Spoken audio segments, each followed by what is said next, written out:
everyone! So, it's 1:43 a.m. So, maaga tayong gumising and may pupuntahan ulit tayo. So, ayan, at sasakay tayo sa ating bagyo. And it's 2 a.m. pa lang. So, yan, kailangan naming agahan ang pagpunta namin sa agency dahil may interview ang above na ito. And kasama ko din si Mr. na magbabaka sakali na syempre, ayan. So, sumakay na nga kami ng bus. So, first trip nga pala yung nasakyan namin. And ayan, 3:30 ang first trip. So, dumating kami ay kumain muna kami and yan, waiting kami na magbukas yung agency. So, ayan, palakasan mo na ng love. Let's pray and kaya natin to.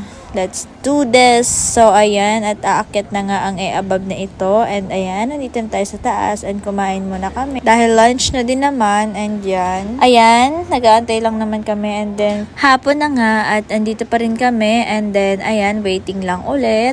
So, sa pag-aantay namin ito ay uuwi na ulit kami. Ayun lang. So, bago kami umuwi ay nagpalubag-loob muna kami at kumain muna kami pampakalma. Charot. Kumain talaga yung comfort zone namin para hindi kami masyadong ma-hurt. So, ayan, kain tayo guys. Yun lang. Salamat!